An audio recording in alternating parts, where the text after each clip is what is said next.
Okay. Good morning, everyone. I need a Zen moment. Happy New Year. Happy 2025. It's so amazing. I've been doing this the whole of last year and we were able to go. And for some reason, I couldn't remember the steps. But thank you, everyone, so much for coming.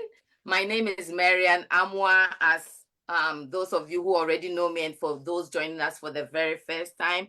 And I'm the author of Breaking Through, the Immigrant's Handbook for Thriving in the Workplace. And I'm also the author for A Routine for Life. And today I'll be your hostess and I will be your facilitator for a very, very important topic, mentoring. Some say mentoring, mentorship, and I try to look at the difference. And maybe at some point I'll explain that to you. But I have two incredible women, Dr. Deborah Joy Perez and and Debbie, please, if you can just mute yourself if you're here, please. And Debbie Boye, who will be speaking on this topic. But before we continue, welcome everyone. If you have a question, please put it in the chat. We will answer all the questions. I have Kwesi here who will be helping with the questions on Facebook because I'm not connected to Facebook right now, but we are live on Facebook. So thank you so much. Thank you for agreeing to come today, Debbie, Dr. Perez. And pardon me if I go back and forth with Deborah Joy or Dr. Perez. We have a long... It's Deborah, please. Okay, well, Deborah, so I will have you, and thank you everyone for joining. I will have both of you just introduce yourself to our audience, tell them who you are, any fun fact, and then we get into the meat of our conversation today. Debbie? Sure. Thank you, Marian, and good day and evening, everyone, depending on where you are residing. As Marian said, my name is Debbie Boyer. I'm very excited and happy to join you all today. Little background on myself. I currently work at Montgomery College in Maryland as a compliance and ethics specialist and also youth protection coordinator. I've been there for almost a year. I worked with Deborah and Marian for a couple of years, and both of them have been great to work with, not just professionally, but just also personally. They are two great individuals. A large part of my career was in corporate, where I did work in law as a paralegal and then compliance. And as we move through the questions, hopefully I have a chance to kind of share a little bit of my journey. So it was my experience working in corporate America that really introduced me to mentoring. And that's how I got involved. So we'll talk a little bit more about that. Personally, I am married. I have two children. I say in air quotes, they are Gen Zers, young adults. I have a son who lives in Minnesota right now, and my daughter, is back home with us. Both of them graduated from college recently. And that's it. Oh, if you can tell from my accent, though I can't hear it, I'm from New York. I'm not from Maryland. And I lived in New Jersey for probably about 20 years before moving to Maryland about 4 years ago. So thank you. Okay, great, Debbie. Debbie, are you a first-gen immigrant? I'm a first-gen college student. I mean, my parents are from St. Thomas, and they were born in St. Thomas, but they moved to New York when they were like teenagers. So they lived in the States, as they call it, for most of their lives. Okay, great. Thank you so much, Debbie. Deborah. Thank you so much for this opportunity, Marian. I'm so grateful to you. So great to see our former colleague and dear friend, Debbie, again. So my name is Deborah Joy Perez. I am the Chief Equity Officer at United States Pharmacopoeia. I've been there for almost 4 years. Prior to that, I spent about 20 years in professional philanthropy in 3 major foundations, the Robert Wood Johnson Foundation, the Annie Casey Foundation, and the Gordon and Betty Moore Foundation. I have been both a beneficiary of mentoring and a mentor for the last 20 years. I am a first generation. My parents were born and raised in Puerto Rico, came to the United States, and I have one of 9 siblings, 30 plus nieces and nephews, which all kind of inspire me to continue in this work of mentoring and professional development. And we'll be able to share more of our personal journey and stories later. Fun fact, I love dancing. I've been a salsa dancer since birth, probably. And another fun fact is I actually don't know how to follow in dancing couples. I'm more of a leader, and I don't know, go figure. But I know how to lead in salsa, and I love it. I love music and my culture and my roots and all of that, and that informs who I am. So delighted to be here. Thank you, Marion. Thank you, thank you, thank you, thank you, thank you to you both.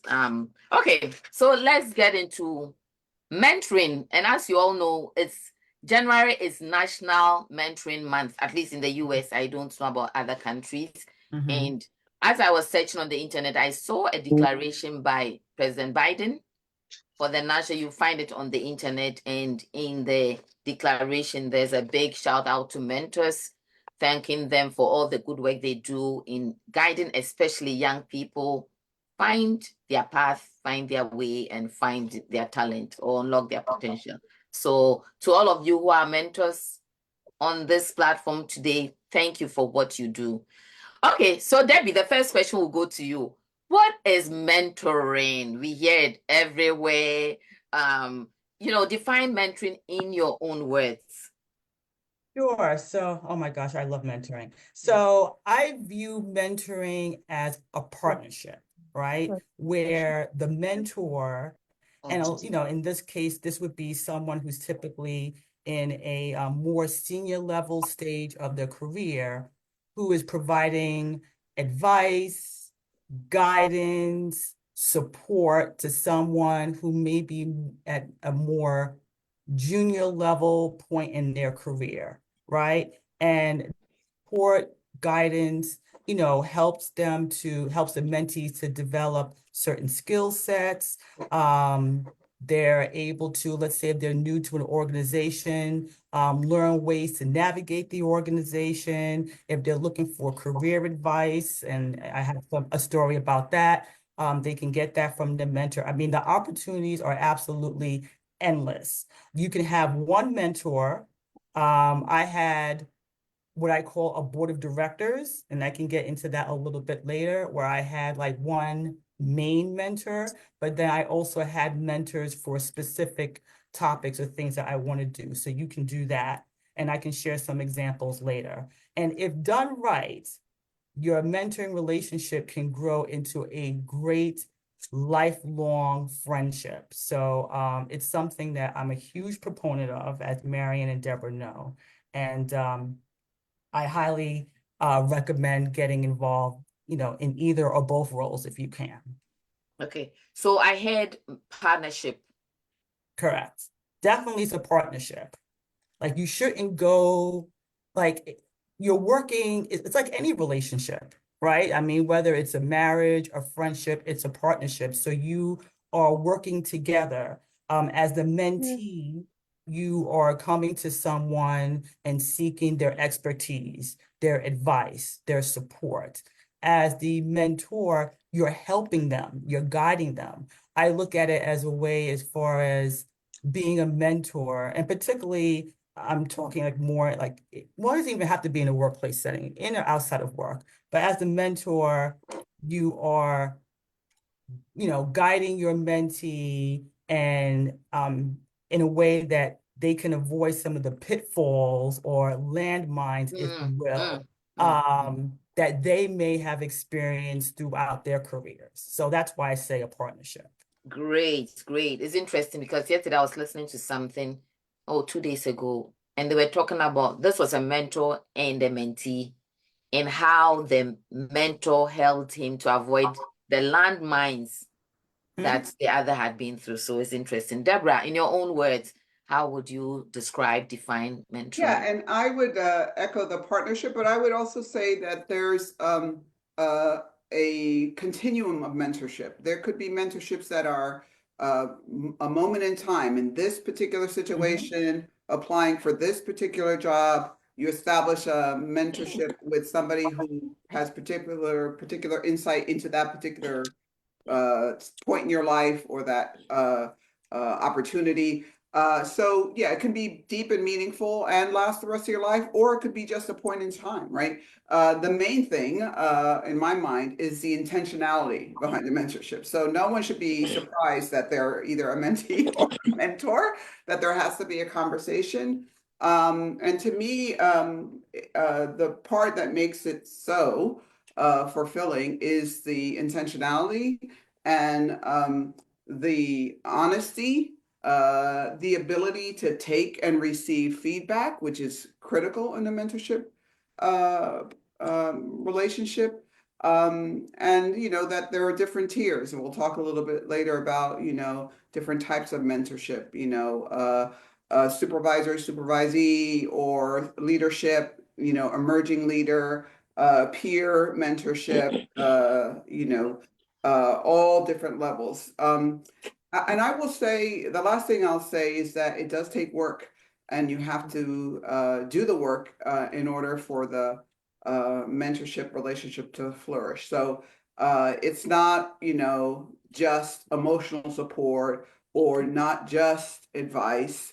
It is tactical, practical, and with that level of intentionality and commitment, in most cases, very fruitful, and not just for the mentee. Also, as I said in my post, for those of you who've seen it, there's also a huge benefit to the mentor in developing their own skills in every mentee relationship. Great. Okay. So I'm always taking notes so that I can ask my follow-up. I think you make a very important point that it's a continuum. Some can be a point in time and some can be a lifelong or somewhere in between.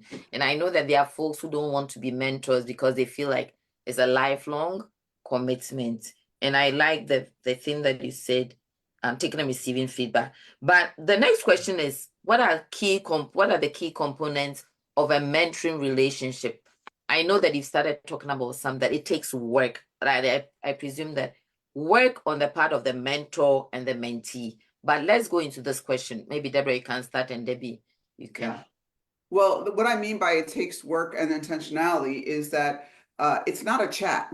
When you call someone, let's have a chat. No, it's like, I have an objective. I notice that when I'm in meetings, I feel like my voice and perspective is not heard in the room. I'm trying to work that through. I'm challenged by, I need to speak up more. And how do I do that without being appearing vulnerable or aggressive or anything? So it is about, okay, what is the explicit goal that we're working on, right? In this case, as I said before, one could be, I'm trying to get this new job. I know nothing about this organization. I know somebody in the organization, and I would love their coaching and support. Coaching is another important term in this relationship, right? And so, there has to be a specific objective in that relationship. What are you trying to get to? You could also chat when you're not in this, explicit mentorship relationship if you establish a friendship. But the important thing is, being explicit about what that goal is, and then holding space for that, right? Holding accountability for that, so that, you revert back to, like, when we started this conversation, you said you want to be able to speak up more and your voice. So, for between now and the next time we speak, I want you to at least make one contribution in your team meetings every week. And then when you get together, you say, how'd it go? Oh, well, I didn't try. Well, if you didn't try it, then you're not doing the work, right? So this is what I mean. It's like doing the work, practice, getting feedback, holding accountability, holding space. But there has to be something there that's the objective of the mentorship relationship. Otherwise, it is just a friendship or a chat. Yeah, wow. So it isn't a chat. That is one Deborahism for today. Mentoring is not a friendship. There's an objective. So I hear objective and accountability, right? And let me just say in the chat, Sybil Pencil says, hello, Deborah. Yeah.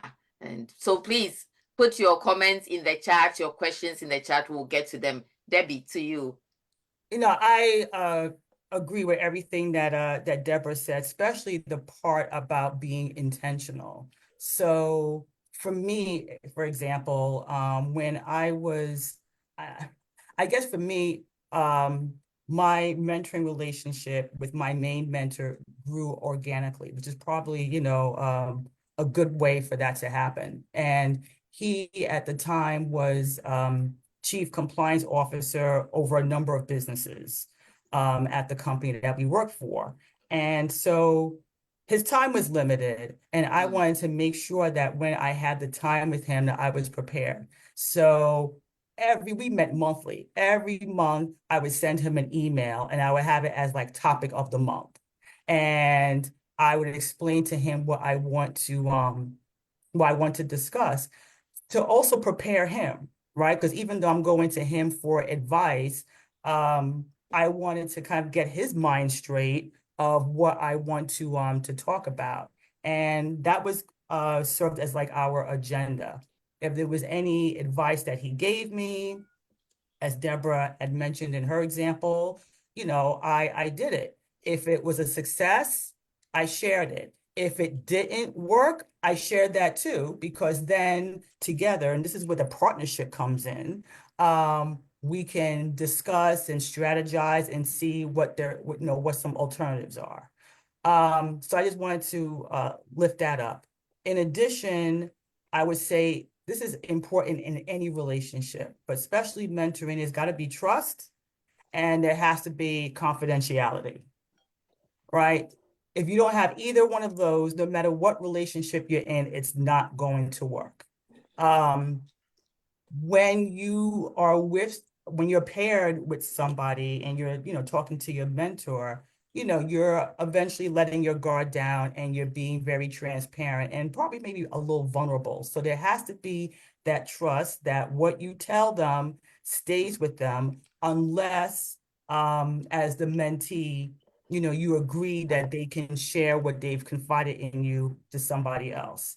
You have to respect one another. There has to be open communication and willingness to share. So we talk about, okay, being intentional and you, the mentee, going to the mentor saying, okay, here are my objectives or goals. But as the mentor, you have to be willing to share your experiences with your mentee. Another thing, and I'm sorry, I'll stop after this because I can go on forever. Listening. Listening, again, in any relationship is important, particularly in mentoring. Listen to one another. And then also I'll leave it with, and don't be afraid to ask questions. So I'll stop there. I can go on, but I'll stop there. Okay, I think I have good points. Thank you. I like the trust and confidentiality and vulnerability. Letting your guard down to be able to share some of your failures. And this goes back to a conversation I was listening to yesterday, and he talked about, he wanted a mentor and he talked to a number of people. But one of them said, I don't want to talk to you about my highlights. I want to talk to you about my failures and what I learned from them so that you can learn from them as well. Okay, very good. Now, and if anyone has a question, please put it in the chat. There is a buzz about reverse mentoring, but not everybody knows what reverse mentoring is. And Debbie, I know that you are big on reverse mentoring. So I want you to take a few minutes to, what is reverse mentoring? Why is reverse mentoring important? Sure, thank you for that. So simply stated, we talk a lot about traditional mentoring, right? This is what we've been talking about. So just take that and reverse it. So what do I mean? So in a reverse mentoring relationship, the program, and I'm going to talk about from a programmatic perspective because that's how I was involved, it increases understanding and appreciation of differences by pairing someone who is at a more senior level stage in their career. So that person is the reverse mentee in this relationship, with someone who is at a more junior level point in their career. And in this case, that is the reverse mentor. And I always have to be careful when I say it. So it's the switching of the roles. And through that relationship, the reverse mentee, i.e. the senior level person in the relationship, is really able to broaden their perspectives. They're able to see the organization, if it's something that is in the workplace or world, through the eyes of their reverse mentor. So give you a quick background on how this came to being.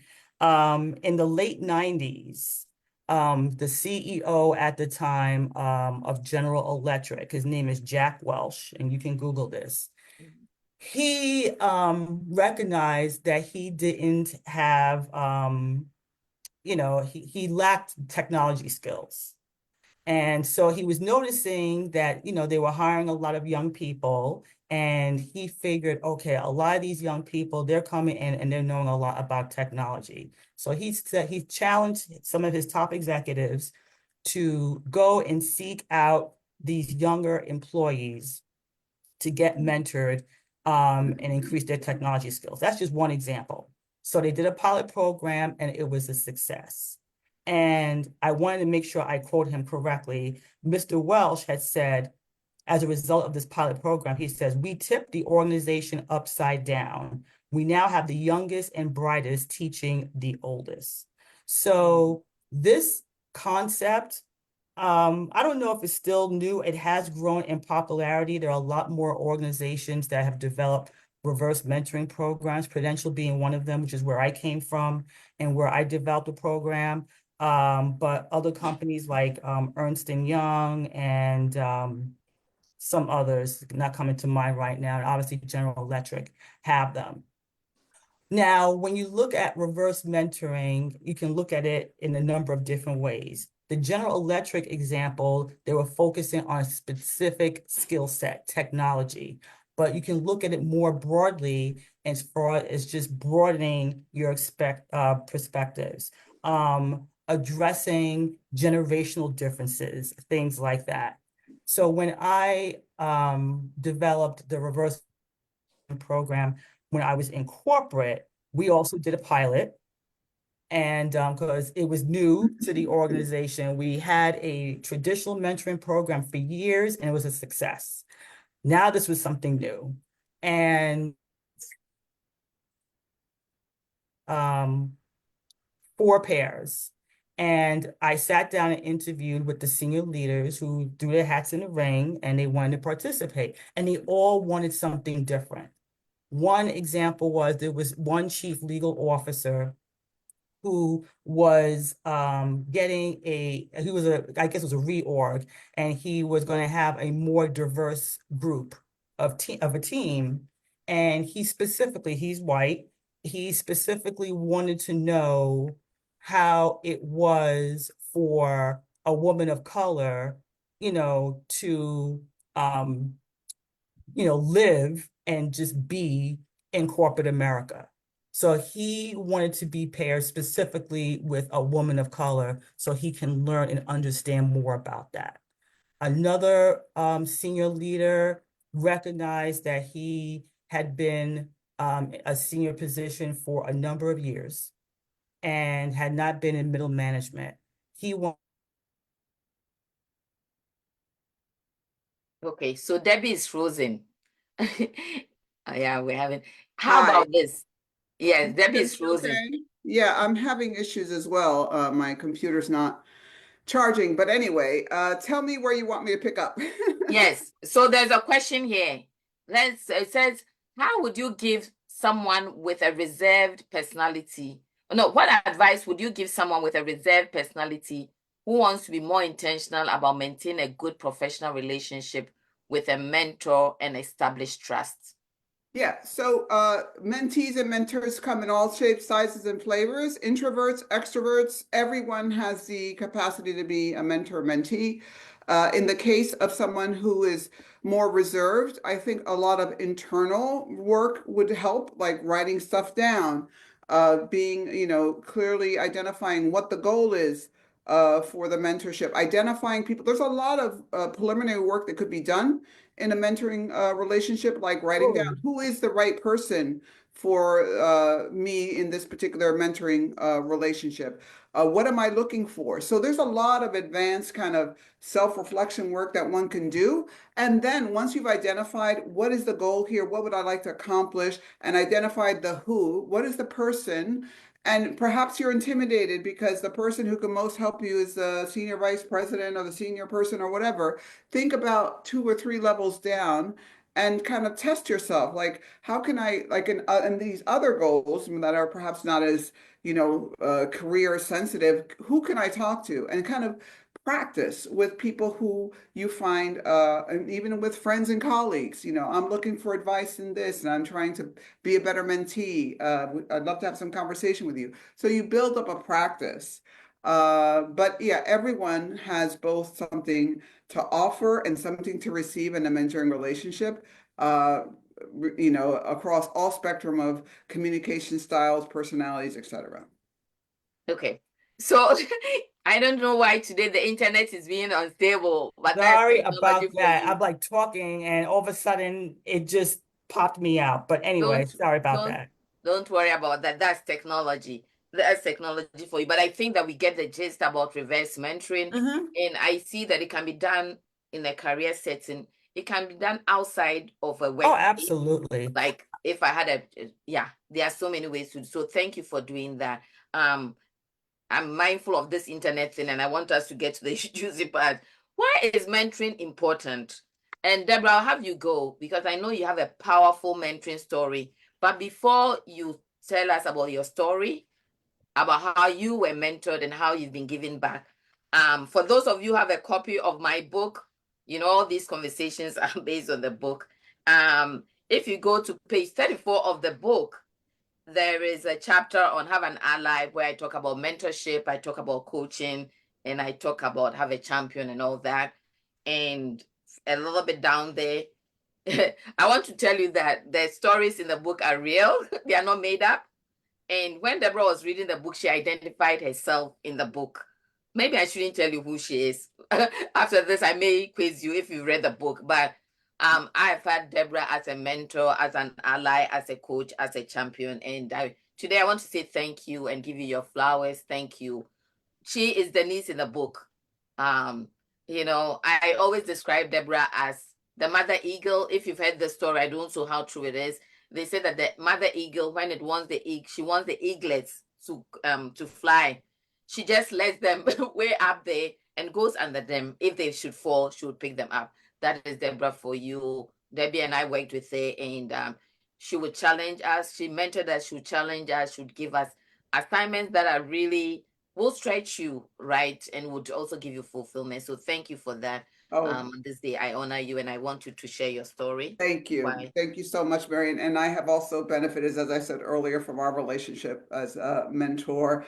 Yeah, so, first thing from the bat, we talked about this. Us, first generation of one of nine, the first of the nine to ever go to college. So I had no context of the opportunity that and the exposure that I would have pursuing higher education. So I had to rely, especially in my early professional career, on others to teach me, well, how do I navigate these spaces? So, there are many mentorship stories I could tell. I'll just tell this one. And that is, kind of, so my fundamental belief is like when you have power, the best thing about having power is giving it away and giving it to someone who perhaps doesn't see themselves as powerful.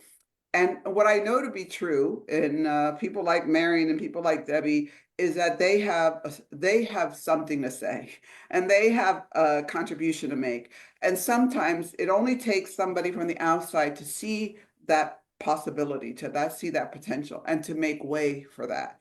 And so, there's no failure except not learning from it, right? And so, early in my career, I was working in philanthropy and really didn't know kind of what was it about certain people that made them ascend, and what did I need in order to do that. And I had a very dear person who happened to be a senior vice president at the time in communications, who kind of guided me and spoke very bluntly about kind of what they expect from people in senior leadership. And it was a very vulnerable thing for me, because I had to kind of wrestle and struggle on my own, because I had no one who had a professional and college experience the way I had. So I was kind of, rough around the edges, let's say. And so having that frank conversation with him and talking about kind of, there's two ways to achieve your goal. You could do it, and there's also a phrase which I love and I say often, go fast, go alone, go far, go with others. And I used to be kind of like, just, I got to make this work, it's on, and on my own. And I realized that I would not go far unless I had the support and allyship of others. And by doing that, kind of as you ascend, and as I ascended, both in professional philanthropy and every job I ever had, it was about bringing other people along, right? And so, yeah, I learned to smooth those edges, right? There was one point in which I did this professional development course, and we talked about these vulnerabilities and these hard edges. And for one day, you had to wear in your name tag kind of the personality trait that you want to exhibit more or highlight. And I wore, my name tag said warm and fuzzy, because I'm a researcher, I'm a technician, I'm all these things. I'm not considered warm and fuzzy, right? And I've learned that there's a different way that when warm and fuzzy shows up for me, and that's in opening opportunities for others, right? I'm associated with an organization called National Urban Fellows, which is a mentorship organization. I will tell you that that program has changed my life dramatically. And because it has, and this is 30 years ago now, I have been mentoring mid-career professionals since. And I would endorse anyone who's thinking about pursuing a master's degree in an accelerated environment at Georgetown to be part of this program.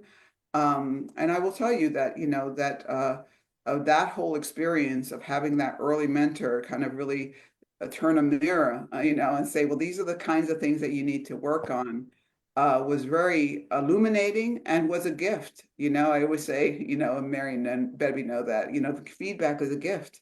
You can do nothing. If no one tells you how you're showing up in the world, you can do nothing to change it, modify it, leverage it, whatever it is.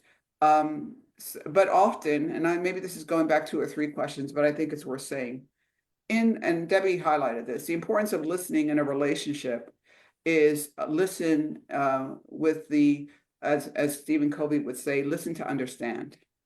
And one way of signaling whether you're ready for a mentorship-mentee relationship is whether you are listening to respond, or listening to defend, or listening to, argue. That's not the kind of listening, right? And I had another boss. So again, I've been having mentorship relationships, and I am now at the end of this is probably my last job, right? At the end of my career. And I had a boss say, I remember this, he was sharing his own life experience, and he says, no one ever learned anything by speaking. No one ever learned anything by speaking. You speak of what you know. So you only learn in listening, right? So anyway, that's my story, and I'll pass it on. Wow. Listen to understand. Read. Listen to understand. Feedback is a gift. Okay, Debbie, why is mentoring important? I think, let me just read a few. Sybil Pencil, frank conversations can't go far without support and allyship from others. And thank you for your comment. And if anyone has any question or comments, please feel free to put it in the chat. Debbie. I Why mean, is mentoring important? obviously, it's hard to follow what Deborah just said. I echo everything that she just said. I guess the only couple of things that I would add is, you know, there's a quote that I'm sure a lot of us who, love mentoring have seen. When one teaches, to learn. And no matter where you are in your career, and I know a lot of this I talk from a workplace perspective, but no matter where you are in your career, no matter your age, regardless of all of that, we all have something that we can learn, all of us. Um, I mentioned in the introduction that I am a parent. I'm a proud parent of two Gen Zers. And I learn from them all the time, particularly my daughter who is, home with us. So it's never too late. Another reason why I think that it's mentoring is important because you have a positive impact on the lives of others, right? You're paying it forward, especially those who may be from underrepresented communities. And I think that's important that and we've mentioned this term a lot, pay it forward. Um, and then going back to reverse mentoring, because I know I got booted out of the Zoom, I just wanted to highlight this piece. The goal of reverse mentoring, and again, I'm kind of talking about this from like a workplace perspective, but you can look at it, very broadly, is to help leaders in an organization understand like their behaviors and see that through the eyes of those who may be impacted. So kind of putting this more broadly from a societal standpoint, we all know that you watch the news, there's so many things that are happening. Imagine with the reverse mentoring mindset, if we took the time to see the world through the eyes of others, how things might be different in our society today. So really just taking that time we talk about broadening perspectives, diverse perspectives, things like that, but really and truly understand, one another. So that's just something that, going back to reverse mentoring, that I wanted to add. But I agree with everything that Deborah said. Very important. Great, great. Can't go wrong. Yeah, you can't go wrong. There was a comment, no one learned anything by Jackie. No one learned anything by speaking. And I like the one he said, when one teaches, to learn. Mhm. When one teaches to learn, that's powerful. Okay, Deborah, there's a question for you. This question is from Geraldine. And by the way, Geraldine will be here in 2 weeks. Geraldine will be speaking. She and her mentee will be here. Okay, great. So, Deborah, what mentoring techniques have you found to be most effective?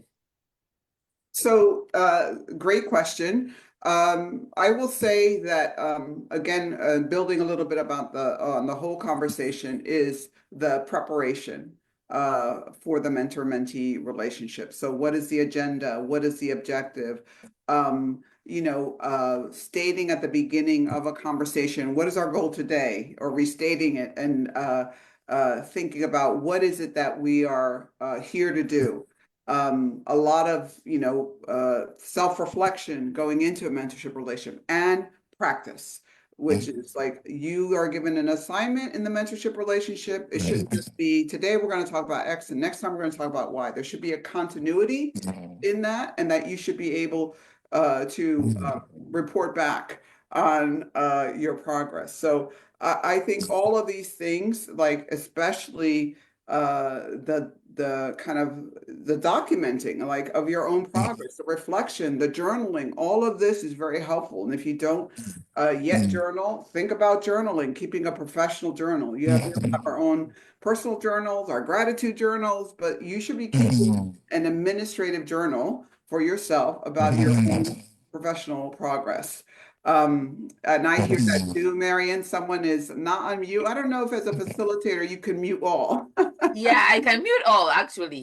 But if I mute all when you are speaking, please, because Well, there's you go ahead. then unmute yourself, Deborah. Okay, how's that? That's great. I've muted. And so Debbie, when you're speaking, you'll mute yourself. Yeah. Yeah. Okay. Thank you. Okay. Geraldine says thank you, Deborah. Okay. I have a number of questions. I'm looking at the time. Okay. Why do you think everyone needs a mentor? Or everyone, so it's either everyone needs a mentor, everyone can be a mentor, everyone needs to be a Yeah. mentor. I answer I'll that question start. for all of Yeah. us. So all of us, and I don't think there's a soul who goes through life thinking they have nothing to give. Mm. Right? And if you do think that, then there's a separate conversation to be had, right? Each of us has value. With just breath in our lungs, there's something that we can offer the world.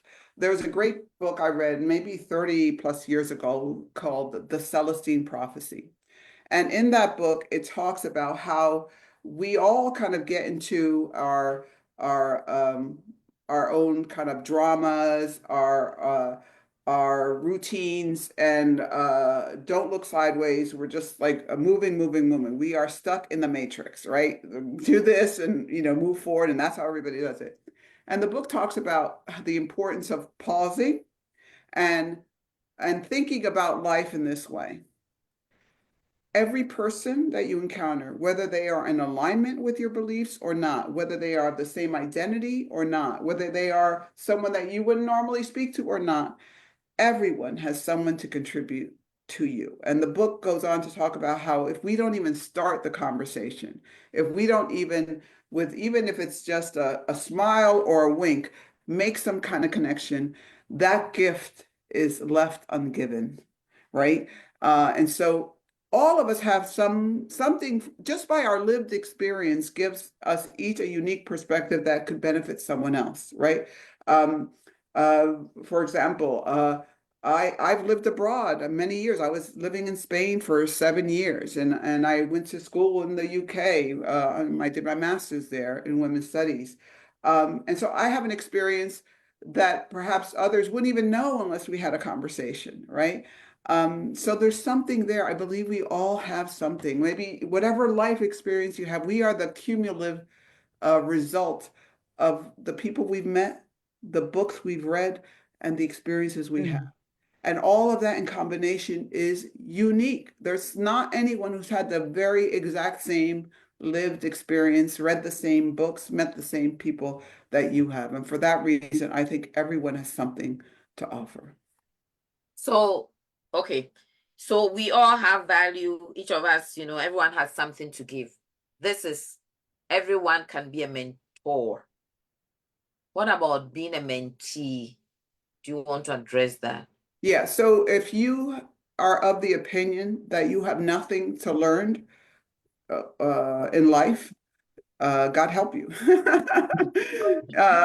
There's not a person that can't learn something, right? That is about, living every day is about, your own, it's part humility, right? We can't possibly know all there is to learn about everything, right? As I said earlier, even at this age, I am still benefiting from mentoring and learning and do so there's everyone should approach life with this like what's the lesson here, even things that don't go our way.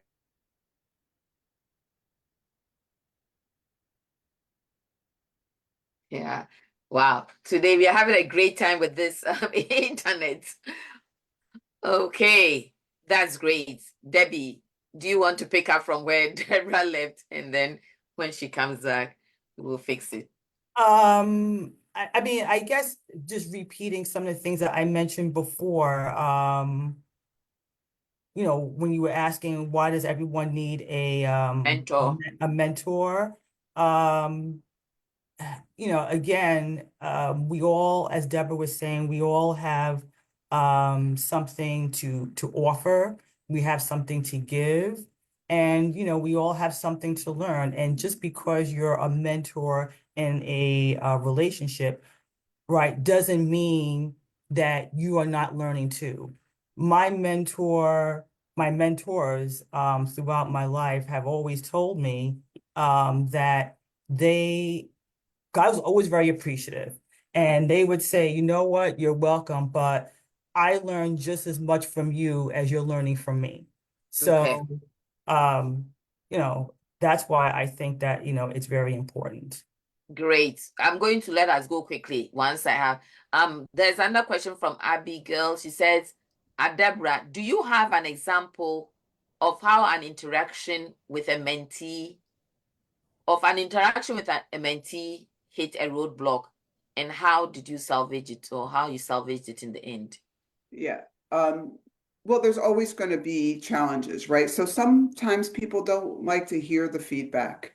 And it's difficult if you're challenging someone and saying, here's what I'm hearing, I'm reflecting back to you, and then they go into the protection mode or whatever. I would say you need to give them time. You need to give them space. Let them kind of have time to absorb that. And it's happened many times. I will tell you, it's like not every mentee, and even in the best mentorship mentee relationships, there's going to be roadblocks, challenges, or whatever. And you just have to give them the time and the space to kind of arrive at like reconciling what they're feeling with what they're hearing. And that's just it. It's the reality. And so what's important is to be honest and to say, what I'm seeing or what I'm feeling or what I'm observing is that you you've shut down, and there's probably good reason for it. So I'll give you the time to kind of sit with that, and let's schedule another time. And if they show up at the next meeting, they processed it. And if they don't show up, they need more time, and it's okay. We're all here to serve, right? And it might be time if that relationship has come to its end, which we'll talk about. Maybe there's just it's just reaped it's achieved its end, and so that mentorship relationship ends, and that's fine. It is all good, right? As I said before, I think I got booted out. Is like we there's something for all of us to learn, right? And sometimes those lessons aren't easy, and so we can move on. Though you shouldn't personalize it. We're all on our own journey. Okay, so someone had put in the chat frank conversations. That means that as a mentor, yeah, if you are doing the mentoring, you should be bold and confident to be able to give the right feedback, right? I'm hearing that, and not shy away from giving feedback. Other than that, your mentee is not going to grow. And I was laughing when you were saying that, because Zebra is good at saying, hey, you're not showing up well. What's wrong? Let's have a conversation. So anyway, we don't have much time. Let's and I know you've talked about, and Debbie, you will talk about how to end a mentoring relationship. But how do you get started? How do you really get started? If you have a few tips, what are the steps to take? And I know you've talked about qualities of a mentor, but if you can just, in this time that we have left, just talk about how does somebody get started? And there was something else, now that I remember, let me say it. For especially, it's in the book, and I read it some way, folks tend to want mentors who look like them, coming from the same race or speaking the same language, whatever. But I know that the research says that there is a lot of benefits in mixed race. Mentoring is more effective. So if you can put that in the mix as you are giving us a few tips on getting started. Ways to find a mentor. I mean, there's a couple that come to mind. So if your organization, if your workplace has a formal mentoring relationship, that's a good place to start. By doing that, typically, if you're joining a formal mentoring program at your job, they will probably ask you to complete a questionnaire, an application, indicating, what department you're in and what you're looking to achieve and get out of the mentoring relationship. And, they will take that information and pair you.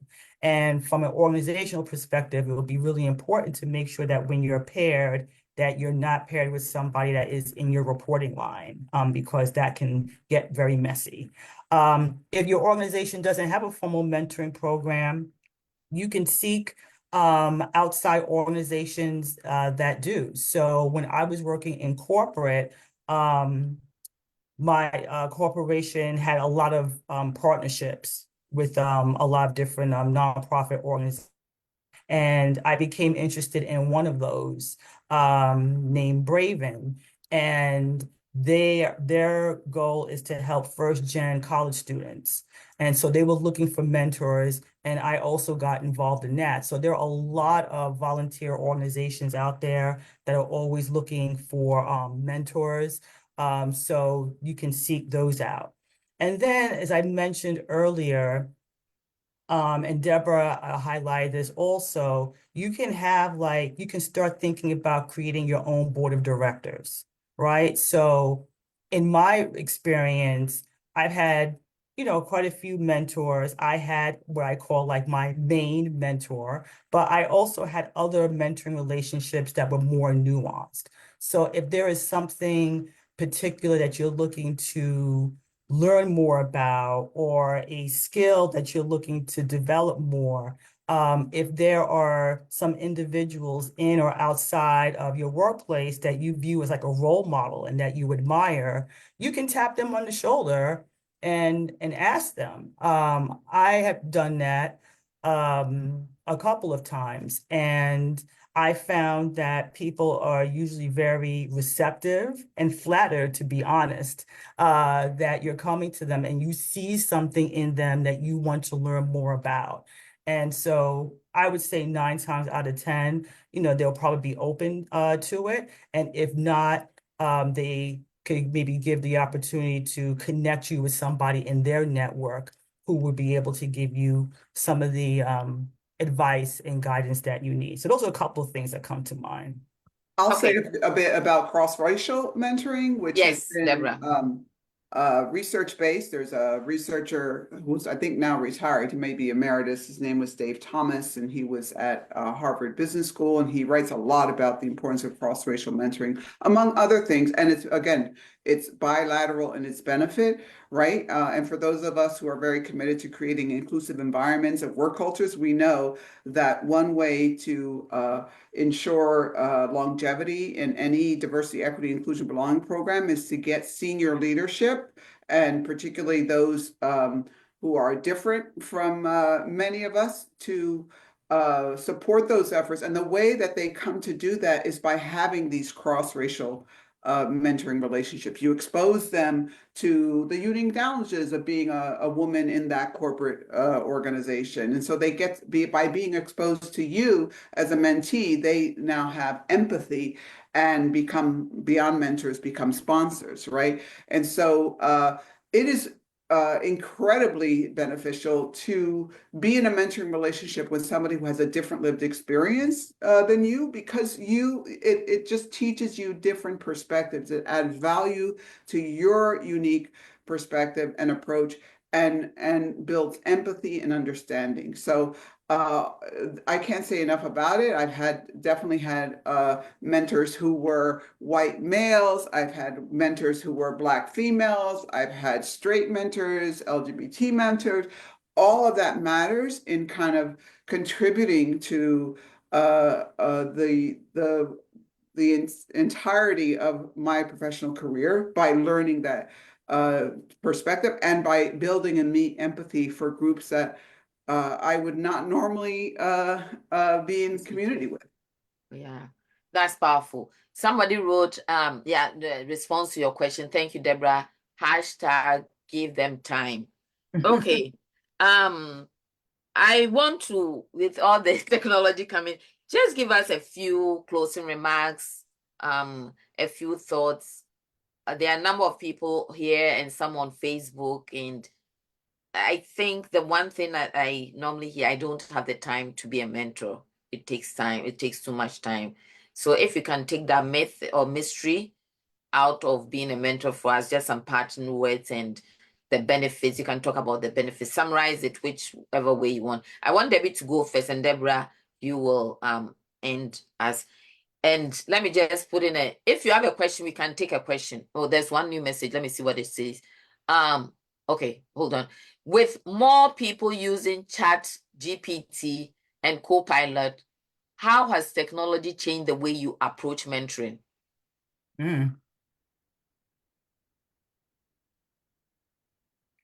Any one of you can take. I mean, I haven't used like Yeah, Chat I'll just say GPT or technology has been Copilot. changing for decades and we adapt. And I think there are benefits to AI.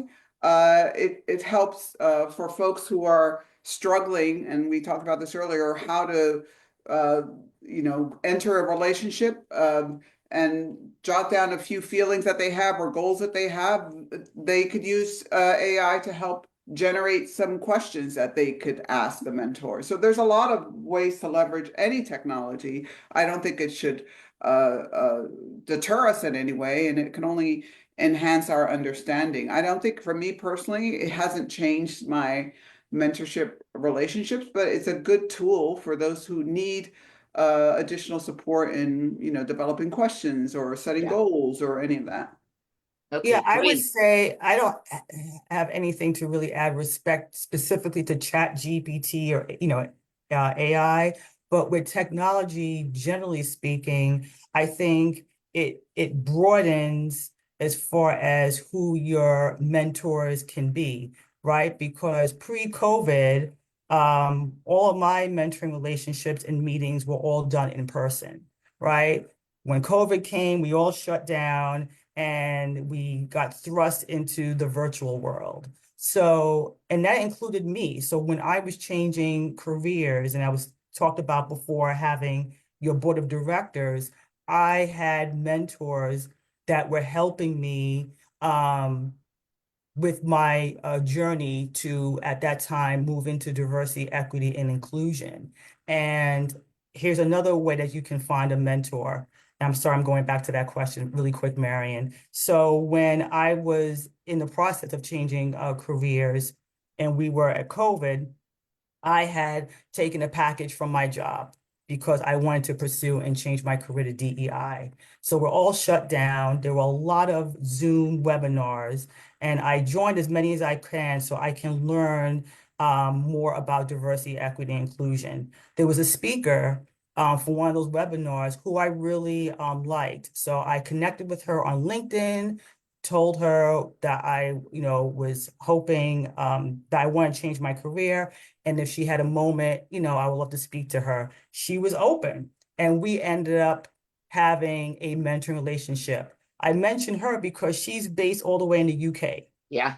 So, So that's yeah, one way that technology technology. can help. Yes. Great. Very good. In 2 weeks, 125-25, we will have Geraldine, who is asking a lot of questions.